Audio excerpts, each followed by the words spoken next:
Liz Tierney here.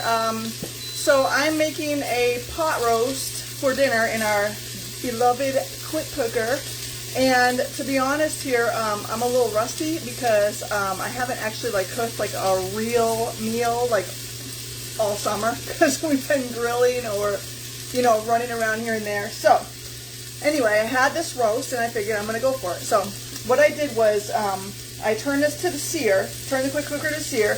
I seared all sides of this beautiful roast, and what I have here is just a bottom round roast, and mine is close to 4 pounds because there's like 60 of us that live in this house. No, just kidding, there's only 8. But anyway, it's a larger roast than normal. So I seared all the sides, then took it out, and then I have an onion in here, and I just took, I don't know, 1, 2, 3, 4, 5, 6, 7, a lot of garlic and smashed it and threw it in there with the onions. So now these have been searing also, and what the sear does when you're using a quick cooker or an Instant Pot is it helps preheat the pan so it takes a little less time to come to pressure and cook. So now I'm just going to add some, this is just beef stock here.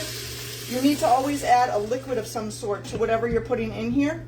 So usually it's about at least a half a cup. Some recipes you put like a cup in, and I'm just going to scrape the bits of the meat off the bottom here. That's going to create a nice flavor for our roast also. Now the onions seared, so the roast, I seared it on all sides for 3 to 5 minutes per side, but you can see how, it's a nice, beautiful sear. I'm not dirtying an extra pan because it's all done right in here. The onions, they were probably cooking for about 3 minutes in here, just to get soft. And now, like I said, we're putting I'm gonna put a little more liquid in there. And this is just beef broth. You can use whatever. And I seasoned my meat. You can season it with however you like. Like rosemary. The recipe called for like rosemary, salt, pepper, whatever. I just used the herbs de Provence because we love this one, and a little bit of crushed peppercorn and garlic. And you heard me say that I put like 8 cloves of garlic in there. So we love garlic in this house. So I just I patted that dry with paper towels, and then I rubbed this all around, on all sides, and did that with it. So that's how I season that. Now I have the onions and garlic in here. We're just gonna put the roast right on. Now I just gotta tell you, if you're making, you can make this with mashed potatoes right in this pot.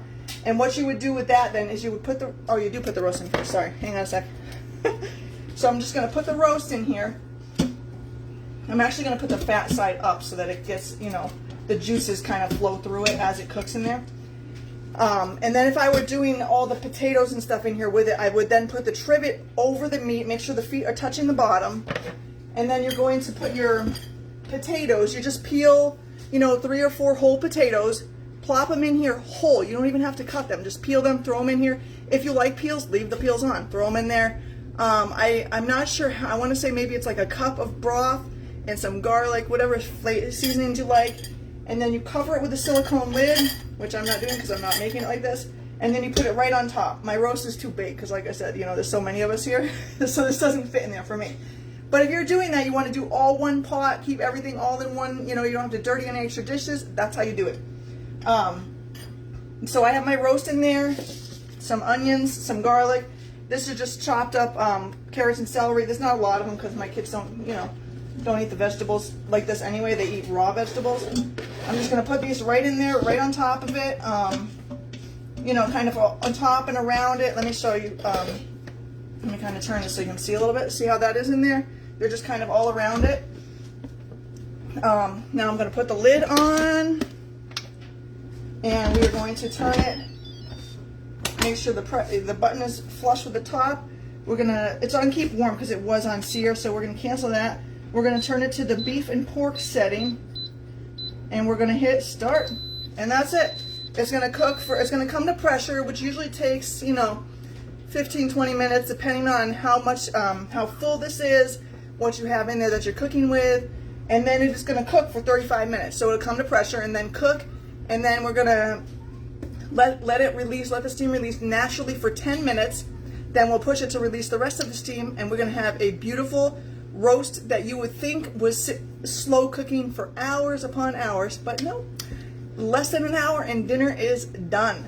I might make a nice beer bread to go with it or something, some kind of, serve it with bread. But what I'm actually going to do is make some baby potatoes, and I'm going to throw them in the oven. I'm going to do like a sheet pan. What I do with those is, if you don't have baby potatoes, just slice, peel and slice your regular potatoes up to whatever size cubes your family likes. I toss them with olive oil. I throw some Italian seasoning on them, maybe some Parmesan. Throw it in the oven for 400 degrees for about an hour, and they are perfect. So they're so good. Sometimes we'll smash them, and you put little pads of butter on each of them, and they're like smashed potatoes too. They're so good. All right, guys, so I hope that helped you. If you want to get a quick cooker, like if you're one of the people that doesn't have one yet and you need one, now is the great time to get them because we have the new lower price. And if you host, you can get it at 60% off this month, 50% off in future months. It ends up being like $80 or something. It's a really great deal. Plus, you'll have me to help you if you have any issues or need help with recipes. All of our appliances come with a beautiful cooking guide with lots of recipe ideas and pages upon pages of, cooking times, ideas for things you can do with it, all kinds of things. It's great. So I hope this helped you guys, and I hope you all have a great rest of your day. Tell me what you're having for dinner, and give me some more ideas to get, back on this cooking horse since it's no longer grilling season.